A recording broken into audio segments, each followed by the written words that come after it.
All right, is everybody ready? Okay. Bruce Bartlett, former economic advisor to President Ronald Reagan, said on June 10th of 2011 that, quote, government mainly affects savings not so much through tax rates as through the budget deficit, which constitutes negative saving. When the government borrows, it takes funds out of the economy that would otherwise be available to finance domestic investment. The bottom line is that neither taxes nor spending by themselves are the most important government contribution to the investment climate. It's the budget deficit. History has proven that the government's biggest contribution to the United States investment climate and the economic health of our country isn't through taxes, but through the budget deficit. In fact, in 1982, President Reagan raised taxes to lower the government's deficit, and it ended up stimulating the economy. Debt is dangerous to the economy. It's not only dangerous because of countries like China, but it's also dangerous because it has the potential to cause something called a fiscal crisis. You can add this in as another impact under our first harm. In a fiscal crisis, investors stop buying U.S. government bonds because they don't believe that the government will be able to repay the bonds in the future. This loss of confidence rebounds through the economy, triggering a recession due to lack of investment. At the same time, the usual fiscal policy levers that the government would use to counteract a recession are not available because the government cannot borrow the money it needs to pull us out of the recession and stimulate the economy.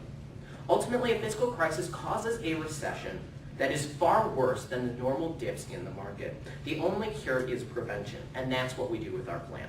According to Mark Zandi, chief economist at Moody's Analytics, we need $4 trillion over the next 10 years to avoid a fiscal crisis. This is from July of 2011. Quote, $4 trillion over 10 years is the amount of deficit reduction needed to make the government's fiscal situation sustainable and strengthen our economy in the long run.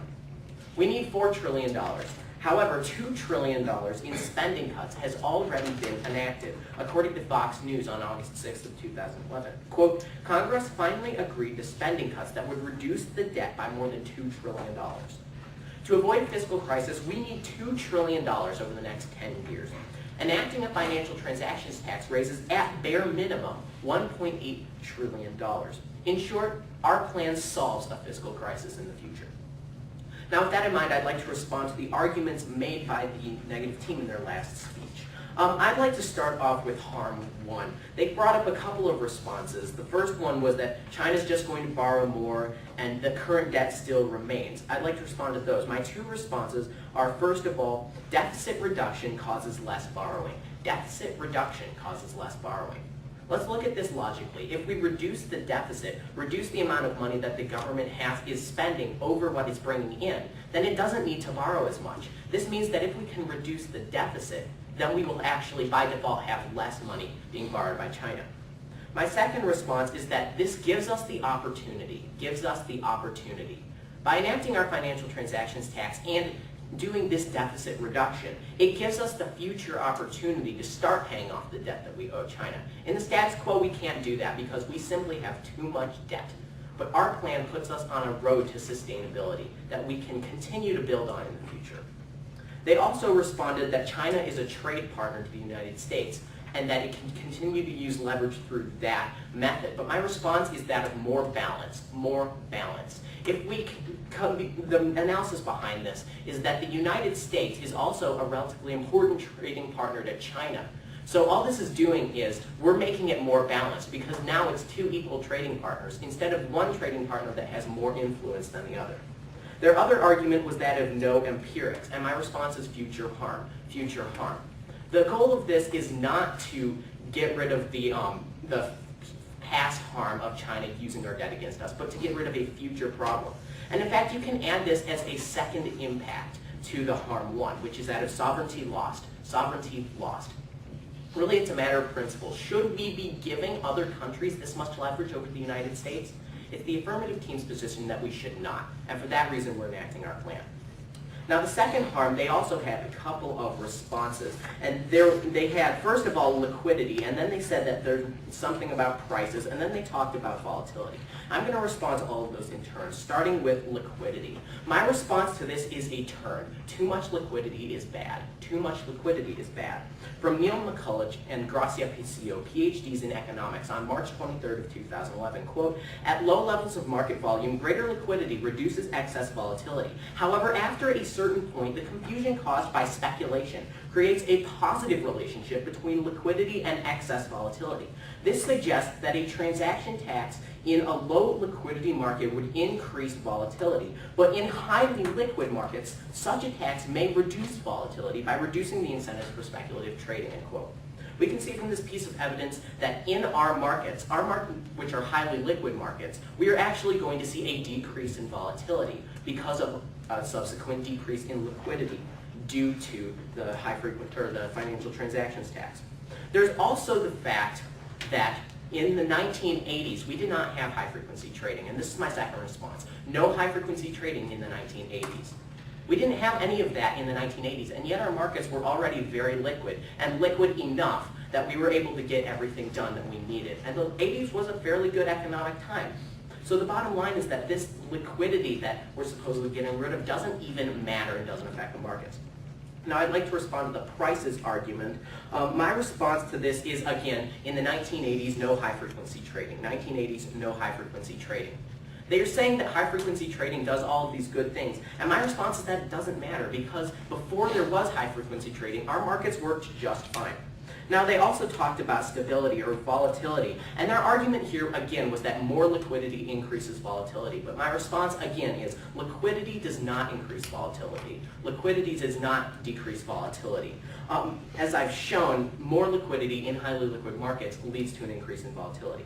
Moving on to their solvency points, the first one was that of revenue. I have a couple of responses. My first response is financial transactions tax doesn't hurt growth. Financial transactions tax doesn't hurt growth. The analysis behind this is simple. First of all, the deficit is more important than taxes. Second of all, the tax is so small that it's not actually going to have any significant impact on anybody but high-frequency traders. Now, they talked a lot about how we need a long-term focus, but my response is that this is a long-term focus. We are over the long term reducing our deficits, so this point doesn't make sense.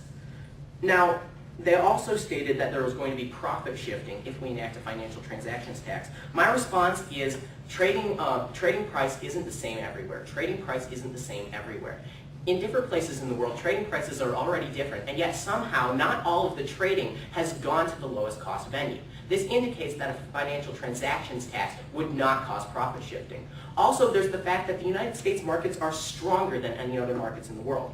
Their second solvency point was that of trading unmonitored, and my response is already an FTT, already an FTT.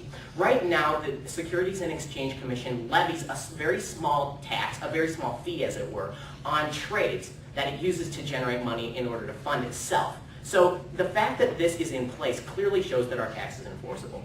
So for all of those reasons, I would strongly urge an affirmative ballot. Thank you.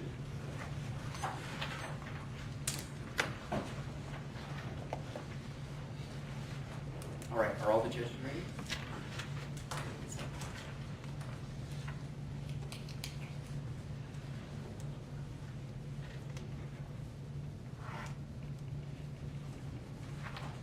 All right, now the judges ready? Congratulations on breaking, Alex. How Oh, are you doing? too. I'm great.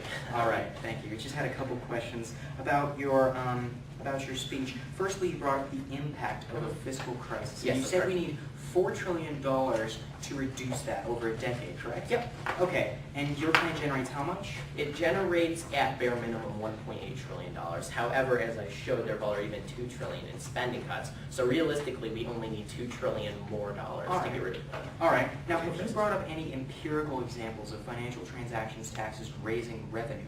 I did not bring up any empirical examples. However, I know that London has had a financial transactions tax since 1692, just on stock trades, and it manages to raise $30 billion every year just from that tax. Okay, all right. Now, under the point about you said you responded and said that reducing equals less borrowing. Now, do you eliminate the deficit completely? We do not eliminate the deficit. Okay. As I said, this is a road to sustainability, not an instant one-shot turn. So you won't achieve sustainability, fiscal sustainability with your plan, you're just on the road towards it, correct? We are putting ourselves on the road to sustainability, so it provides a net benefit. is Okay, the but do bottom you line. reverse the impact you presented? We make it less bad. You make It's it a net less- benefits case. Okay, all right, all right. Now, talking about opportunity, are you saying that now that we're on the path towards deficit reduction, politicians are going to be more willing to reduce the deficit that remains? Well, I would say, so by this, I'm assuming you're making the argument that they're just going to spend the money, right?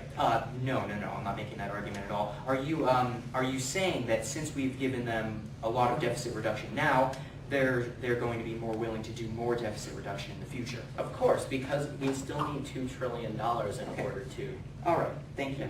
Now, you said that under liquidity, you said that we have too much liquidity. Can I see that? Sure.